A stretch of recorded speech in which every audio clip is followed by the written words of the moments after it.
유도선 목사입니다. 오늘도 여러분과 함께 은혜를 받게 되었습니다. 제가 열흘 전하면은 어떤 분은 수모를 받습니다.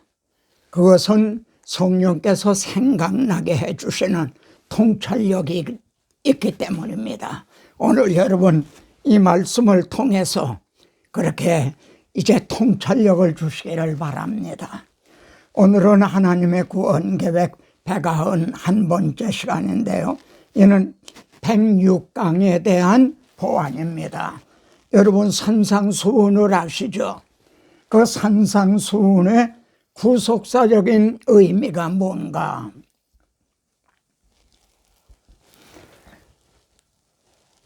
주님은 산에 올라가셔서 산상수훈을 주셨습니다. 그러면은 이 산상수훈을 주신 주님의 의도를 알기 위해서는요, 시내산에서 율법을 주신 하나님의 의도를 알아야만 됩니다. 하나님께서 시내산에 임하셨죠. 그래서 나는 너를 애굽 땅 종되었던 집에서 인도하여 낸 네 하나님 여호와니라. 야, 종되었던 이들은요 바로의 노예였습니다. 아버지도 할아버지도 증조할아버지도요 400년 동안을 노예 생활했어요. 그러니까 노예의 근성이 몸에 밴 거죠. 그런데 6월절 어린 양으로 그들을 이제 구속해서 네 하나님, 이젠 하나님의 백성이 되었다는 겁니다. 그래서 이제는 너가 바로의 노예가 아니라 네 신분이 하나님의 백성으로 바꾸어졌다. 그렇다면 하나님의 백성답게 살아야 된다. 그래서 시내산에서 이 율법을 주신 겁니다. 모세는 이렇게 진술합니다. 너희는 지켜 행하라. 그러면은 이 큰 나라 사람은 과연 다르구나 이렇게 말하게 되리라는 거죠. 그리고 두 번째는요, 율법을 행함으로 구원 얻으라 주신 것이 아니라 율법으로는 죄를 깨달음이라. 죄를 깨닫고요, 우리를 그리스도에게로 인도하는 초등교사로 주셨다는 겁니다. 이것이 율법을 주신 두 가지 이제 의도입니다. 그러면은 산상수훈을 주신데도요 크게 두 가지 의도를 생각하게 됩니다. 주님은 이렇게 말합니다. 이같이 너의 빛이 사람 앞에 비치게 하여 그들로 너의 착한 행실을 보고 하늘에 계신 너희 아버지께 영광을 돌리게 하라. 너희 아버지라고 말씀합니다. 산상수훈에서 내 아버지라고 말씀합니다. 내가 잘못하면 내 아버지께 욕을 돌린다. 내가 잘하면은 내 아버지 앞에 아버지께 영광을 돌리게 된다. 너는 어떤 삶을 살아야 마땅하냐? 그런데 산상수훈을 행함으로 구원을 얻으라고 주신 건가요? 우리 주님은 이렇게 말씀합니다. 내가 율법이나 선지자를 폐하러 온 것이 아니라 완전하게 하려 함이라. 여러분, 이 완전하게 함이라는 뜻이 뭡니까? 우리가 율법 이걸 온전히 지킬 수가 있나요? 산상수훈을 온전히 지킬 수가 있나요? 근데 주님은 이걸 완전하게 하려 왔다. 이게 무슨 뜻이냐? 그리스도는 모든 믿는 자에게 의를 이루기 위하여 율법의 마침이 되시니라. 바울은 또 이렇게 해설해 줍니다. 우리가 율법을 지킴으로 의롭다함을 얻을 사람이 없거든요. 그런데 주님이 이 율법을 온전하게 하셨어요. 율법을 온전히 지키셨죠. 두 번째는 율법의 요구가 죄값은 사망이다. 하는 율법의 요구가 주님이 이루어지게 하셨죠. 그래서 믿는 자들에게 의를 이루기 위하여 의롭다고 여겨주시는, 그래서 오셨다고 말씀합니다. 자, 여기에서 말입니다. 의를 위하여. 그래서 주님은요, 산상수훈을 주신 두 가지 목적은 너희가 소금과 빛의 삶을 살아라. 두 번째는 그리고 나를 믿어라. 나를 따르라. 자, 예수께서 무리를 모시고 산에 올라가 앉으시니 제자들이 나온지라. 이 점은 아까 앞에서 말씀드린 대로 하나님께서 시내산에 강림하셔서 율법을 주신 거하고 이렇게 병행을 하죠. 이게 팔복 기념교회입니다. 주님이 팔복을 말씀한 거기에 세운 기념교회인데요. 심령이 가난한 자는 복이 있나니, 첫 말씀이 심령입니다. 심령에 가난한 자는 복이 있나니 천국이 그들의 것이며, 하나님의 나라는 어떤 자의 것인가? 심령에 가난한 자. 여러분, 여기 심령의 문제예요. 이제 육신의 어떤 축복을 받는 문제가 아니라 심령의 문제다. 그런데 가난이라는 헬라어에는요, 크게 두 가지 뜻이 있어요. 하나는 펜티크로스라는 뜻이고요, 또 하나는 푸토코스라는 뜻이에요. 그런데 여기 펜티크로스는 가난하지만 아주 가난한 거는 아니래요. 근데 여기에 푸토코스라고 하는 건 그냥 아주 극빈자예요. 근데 주님은 바로 심령에 가난하다 할 때 이 푸토코스, 하나님 앞에 심령이 푸토코스한 자는 복이 있나니, 하나님 앞에 자랑할 거라고는, 내놓을 거라고는 아무것도 없는 그런 사람이, 천국은 그런 사람들의 것이라는 겁니다. 자, 이제 나아가 보죠. 우리 주님이 산상수훈에서요, 간음하지 말라 하였다는 것을 너희가 들었으나, 배웠다는 거죠. 그렇게 들었다, 그렇게 배웠다. 그런데요, 주님은요, 잘못 가르치고 잘못 배웠다는 겁니다. 그들은 율법의 문자만 봤다는 거죠. 간음하지 말라는 걸 그냥 문자적으로 수박 컷을 하는 식으로 해석했다는 거죠. 그러면은 오직 영으로 함이니, 즉 심령이 어떠하냐 이거요. 그래서 주님은요, 음력을 품고 여자를 보는 자마다 벌써 마음에 심령에 간음함이니라. 에레미야서에서는 이렇게 말씀합니다. 만물보다 거짓되고 심히 부패한 것이 사람의 마음이라는 겁니다. 개보다도요, 돼지보다도 사람의 마음이 그렇게 거짓되고 이제 부패하다는 겁니다. 여러분, 히브리 4장 12절에서는요, 하나님의 말씀은 살았고 운동력이 있어, 그래서 혼과 영과 골수와 관절을 찔러 쪼개기까지 하며, 그렇게 심은 골수를 살펴보신다는 거죠. 그래서 나 여호와는 심장을 살피며, 여기에 히브리어로 렙이라고 하는 아주 가장 깊은 곳을 가리키는 겁니다. 그런데 이들은 문자적으로만 보고 난 간음하지 않았다 이렇게 말했다는 겁니다. 이 점이 바울의 고백에서 드러납니다.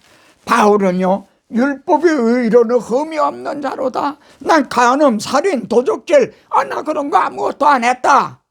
흠 잡을 데가 없다. 그랬던 바울이 나는 죄인 중에 괴수라. 오라, 나는 곤고한 사람이로다. 누가 나를 이 사망의 몸에서 건져주랴. 이렇게 됐죠. 어떻게 이렇게 바울이 죄를 깨닫게 됐나요? 어떻게 이렇게 부서지게 깨어지게 되었나요? 십계명 중에요, 탐내지 말라 하는 10번째 계명을 통해서입니다. 바리새인인 바울이 십계명을 몰랐을까요? 그런데 탐내지 말라, 탐내지 말라, 탐심? 이게 마음의 문제였구나. 전에 율법을 깨닫지 못했을 때는 바울도 말입니다, 이걸 문자적으로만 본 때가 있었다는 거예요. 깨닫지 못했을 때는. 그래서 사람들에게도 잘못 가르쳤다는 거죠. 그때는 내가 살았더니 내가 율법으로는 흠이 없는 자로다, 그렇게 말했다는 거죠. 근데 계명의 이름에 이게 중요합니다.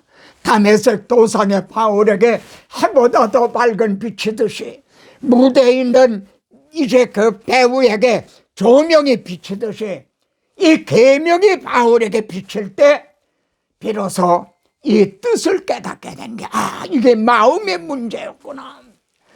그래서 죄는 살아나고, 자기 속에 있던 죄는 살아나고 나는 죽었도다.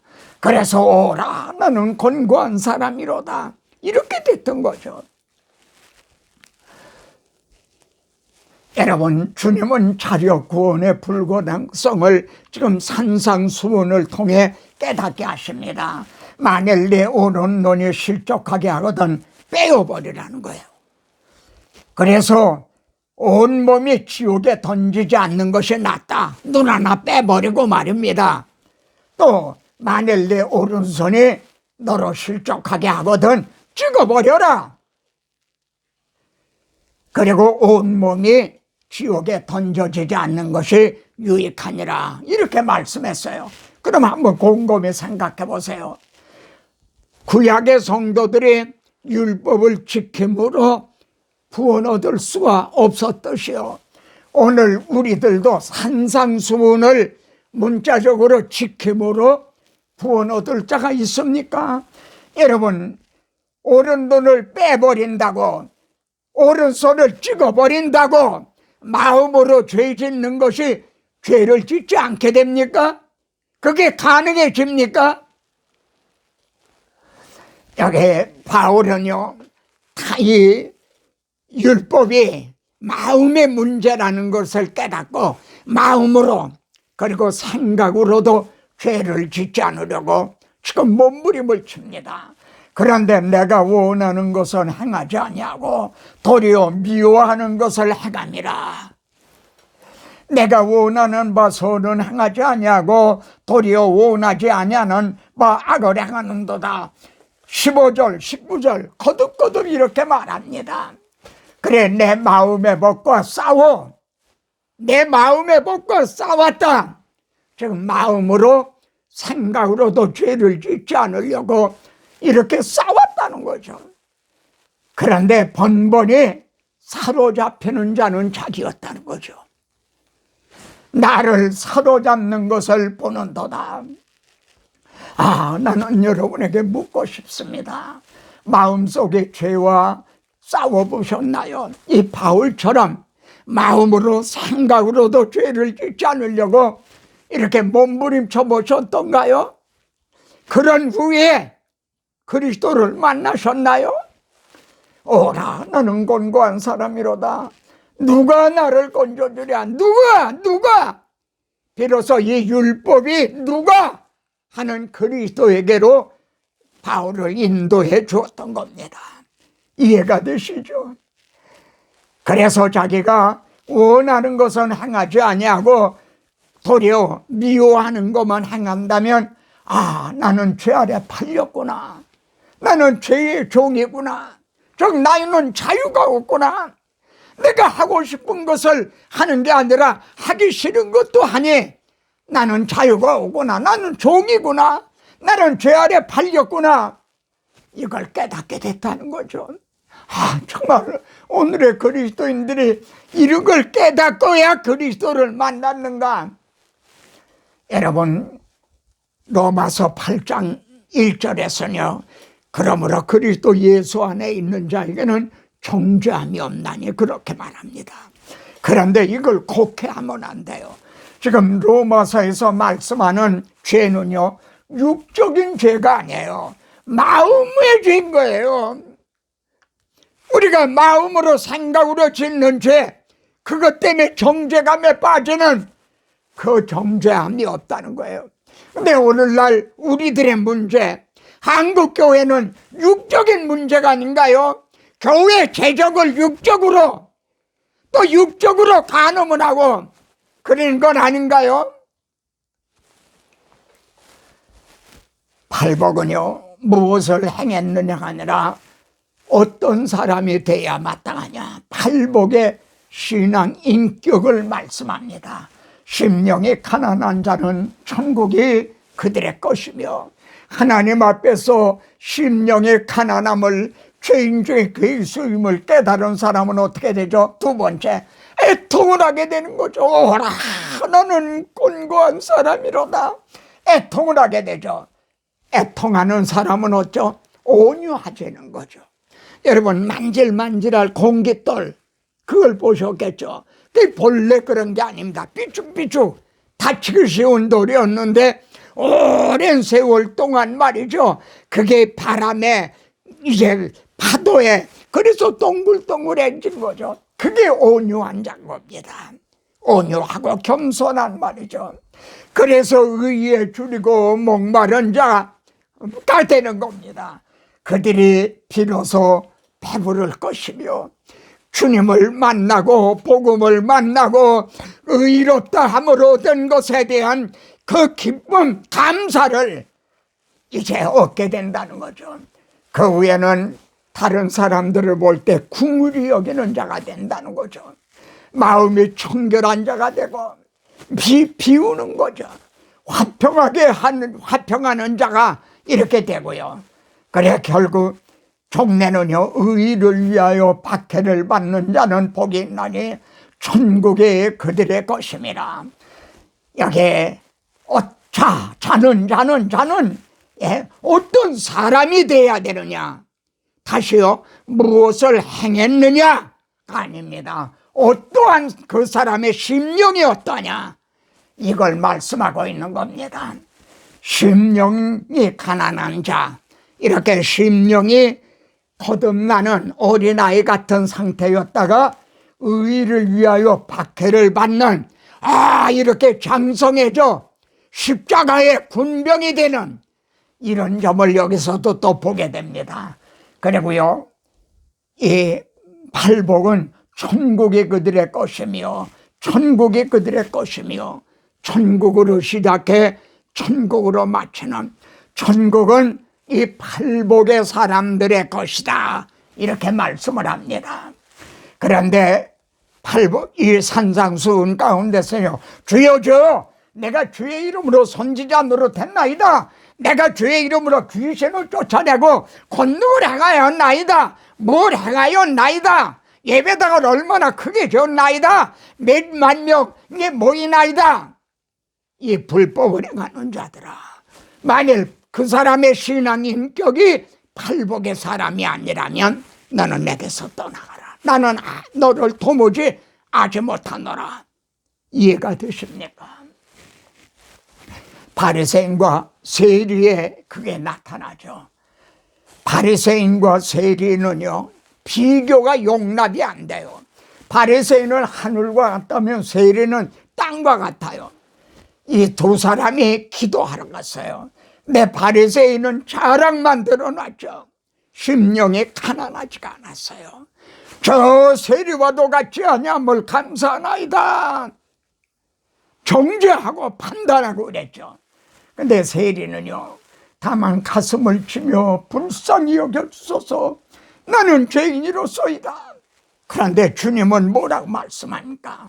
저 바리새인이 아니고 이 세리가 의롭다함을 받고 그의 집으로 내려갔나니라. 주님은 잘 보십시오. 기도 응답을 받고 내려갔다, 이렇게 말씀하지 않습니다. 의롭다함을 얻었다는 겁니다. 이게 율법의 의를 이루기 위하여 주님의 앞에서 말씀했죠. 율법의 마침이 됐다. 우리들을 의롭다고 여겨주시는 의롭다 함을 얻고 내려갔다는 겁니다. 바리새이 이 세리가 무슨 자격 공로가 있나요? 행함으로 하면 바리새인이 뭐 주의를 성수하고 11조를 지키고 어쩌고 그저 많은 거죠. 그러나 바리새인은 심령이 부자였고요, 세리는 심령이 가난했던 겁니다. 메시아를 기다리던 유대인들이 왜 버림을 당했죠? 이게 반면교사라. 이를 통해 오늘날 그리스도의 재림을 기다리는 우리 가운데도 정말 유대인들처럼 버림을 당할 사람은 없을 것인가, 이걸 생각하게 된다는 겁니다. 내가 증언하노니, 바울이 말합니다. 왜 유대인들이, 선민 유대인들이 왜 버림을 당했느냐? 그들이 하나님께 열심히 있었다. 열심히 있었어요. 그런데 올바른 지식을 따른 것이 아니니, 첫째, 성경을 곡해했다는 거죠. 아까 잘못 배우고 잘못 가르치고 잘못 배웠다 그랬죠. 성경을 곡해했어요. 그래서 율법의 의로는 흠이 없는 자라 이렇게 죄를 깨닫질 못했어요. 자기네 심령의 가난함, 이걸 몰랐다는 거죠. 그래서 하나님의 의를 모르고, 하나님께서 아담아와에게 가죽옷을 입혀듯이 주시듯이 한 이 하나님의 의를 모르고 자기 의를 세우려고, 난 율법 다 지켰습니다, 난 율법으로 의는 흠이 없는 사람입니다, 이렇게 자기 의를 세우려고 힘써 하나님의 의에 복종하지 않았느니라. 종교개혁을 일으키게 한 로마서 1장 17절은요, 복음에는 하나님의 의가 나타나서 이 하나님의 의를 복종하지 않았다는 거죠. 받아들이지 않았다는 거죠.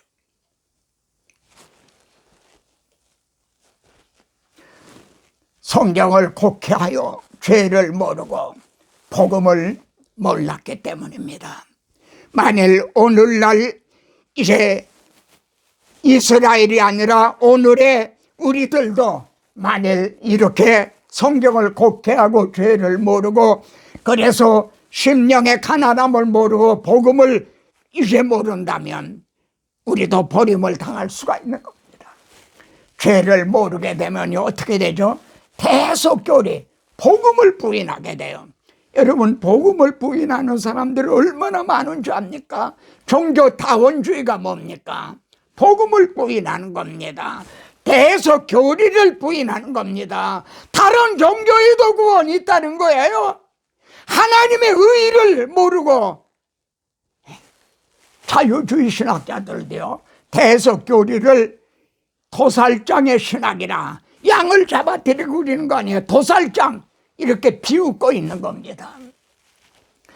주님이요, 모세가 광야에서 뱀을 든 것 같이 인자도 들려야 하리라, 이 말씀을 2번이나 하셨어요. 내가 땅에서 들리면 모든 사람을 내가 이끌겠노라, 내가 십자가 지면. 그런데 그들은요, 우리는 율법에서 그리스도가 영원히 계시다함을 들었거늘 너는 어찌하여 들려야 하려냐 하느냐. 이 구속 대속교리, 십자가 복음, 이걸 몰랐던 겁니다. 참 안타까운 일이죠.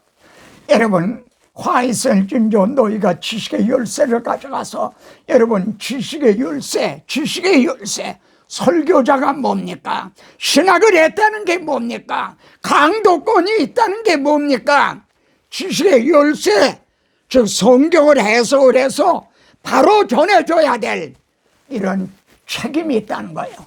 그런데요, 자기도 들어가지 않고 들어가고자 하는 자도 못 들어가게 오히려 설교로 천국문을 닫았다는 거죠. 여러분, 우리가 구약 성경을 보면요, 구약 성경의 복음 덩어리예요. 여자의 우선 너로 네 머리를 상하게 하리라.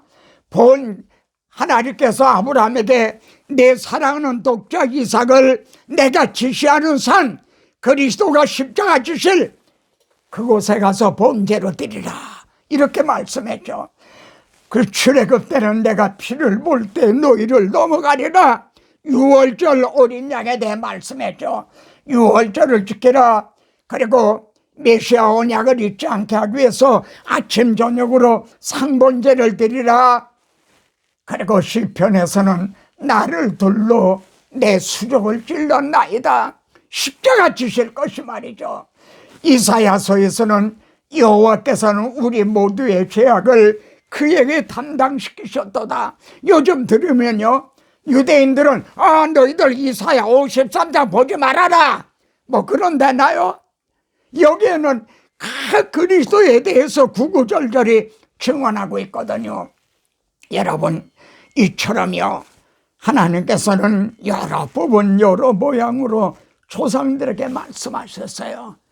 그런데 어떻게 지식의 열쇠를 가진 서기관 바리새인들이 이걸 모르고 잘못 가르치고 있었단 말인가? 여러분, 옛날 얘기만이 아닙니다. 오늘의 내 증인이 되라 한 그리스도의 증인들은 그러면 성경을 바로 기록한 목적대로 그리스도를 바로 증언하고 있는가? 하나님의 의를, 이 복음을 증언하고 있는가? 우리 자신을 돌아보게 됩니다. 마태복음은 세리 마태가 기록을 했거든요. 그래서 아주 이제 잘 짜여진 복음입니다. 세리는 장부 정리를 잘 하잖아요. 근데 마태복음은 잘 정리가 돼 있어요. 말씀을 마치시고 하는 말이 5 두루미로 이렇게 정리를 해놨어요. 5번 등장해요.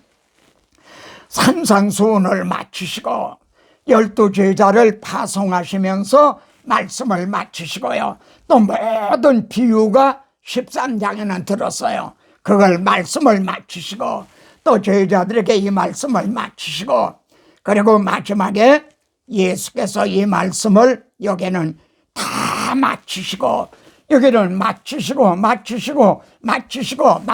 그랬는데 마지막에 가서는요 다 마치시고 그 다음에요. 그러면은 예수님께서 말씀을 다 마치시고 주님은 어떻게 하셨나요? 이제 다 끝났다 가봐라 그러셨나요? 말씀만 하셨나요? 그렇다면 주님은 무슨 공자님 같이 혹은 철학자 소크라테스 같이 그런 분이 되셨겠죠. 주님은 다 마치신 후에 어떻게 하셨습니까? 이틀이 지나면 유월절이라. 이틀 후에는 유월절이라. 내가 유월절 양이 될 것이다. 그래서 주님은 최후 만찬 받아 먹어라. 이것이 내 몸이다. 너희가 다 이걸 마셔라. 너희 죄를 얻기 위하여 흘리는 바 나의 피니라. 주님은 말씀을 다 마치신 후에 자기 자신을 주셨어요. 이 주머니에 있는 거 주시고 이 주머니에 있는 거 주시고 이제 다 줬다. 말씀 다 했다. 그렇게 하신 게 아니에요. 자기 자신을 주셨어요. 그래서 우리의 구주가 되셨어요. 세상에 종교가 많이 있죠. 그런데 이런 종교가 어디 있습니까? 이렇게 자신을 주신 분이 또 있습니까? 그래서 4개의 복음서는요 전부 초점이 유월절에 맞춰서 있어요. 마태복음 유월절, 마가복음 유월절, 누가복음 유월절, 요한복음 유월절, 이렇게 유월절에 다 맞춰져 있어요. 그리스도의 증인들이 뭘 증언해야 되는가? 그런데 주님은요 고난받기 전에 내가 유월절 먹기를 원하였노라 그러셨어요. 그렇게 말씀하신 주님의 마음이 뭔가요? 첫 번 유월절은요 출애굽할 때 그게 첫 번 유월절이에요. 그러면은 마지막 유월절은요 주님이 잡히시던 날 밤, 그날이 마지막 유월절입니다. 이것은 육체 예법뿐이로 예법으로 유월절을 지키라 이렇게 지켜내려왔죠. 그래 개혁할 때까지 맡겨둔 것이라 그림자로 지켜내려왔던 것이 실제로 개혁이 되는 첫 번 성찬의 밤이었던 겁니다. 아멘. 그렇죠. 마지막 6월절이면서 실제로 개혁이 된 첫 성찬이었습니다. 그래서요, 복음서는 주님의 공생애가 3년이라고 그러죠. 3년인데요, 고난의 한 주간에 초점을 맞추고 있어요. 고난의 한 주간, 고난주간. 주님 잡히시고 십자가 지시고 부활하신 고난의 한 주간에요. 이제 호산나 다윗의 자손이요 예루살렘에 입성하심으로부터 이게 종료주일이죠. 고난주간이 시작이 되는 거죠. 마태복음은 3분의 1을 고난의 한 주간에 하래라고 했어요. 마가복음도 3분의 1을, 누가복음은 4분의 1을, 근데 요한복음은요 무려 2분의 1을 말입니다. 고난의 한 주간에다가 중점을 두고 있어요. 왜요? 그때 구원을 이루셨네. 마지막 피 한 방울 나를 위해 흘렸네. 그 피로 내 죄 씻었네. 그래서 마지막 한 주간에 초점을 맞추고 있어요. 증인이 증언해야 될 복음의 핵심이 뭡니까? 창세기에서는 먹지 말라. 먹는 날에는 반드시 죽으리라. 그러셨죠. 근데 먹었죠. 그러면 그에 대한 해답이, 문제에 대한 해답이 뭡니까? 나는 하늘에서 내려온 살아있는 떡이다. 내가 살아있는 떡이다. 사람이 이 떡을 먹어라. 먹으면 영생한다. 내가 먹으면 반드시 살리라. 그런데 먹질 않죠. 값없이 거저주시는데도요. 이것이 우리들이 증언해야 될 많은 복음서의 많은 말씀 가운데 핵심인 겁니다. 그렇다면요, 진정 주님의 살을 먹고 피를 마신 자라면요 어떻게 되겠나요? 누가 주의 마음을 알아서 주를 가르치겠느냐? 주님의 마음을 알아서 주를 가르치게 되겠죠. 그러나 우리가 그리스도의 마음을 가졌다. 그리스도의 마음을 가졌다. 내가 예수 그리스도의 심장으로 나는 그리스도의 마음을 가졌다. 예수 그리스도의 심장을 가졌다. 사울이라는 박해자의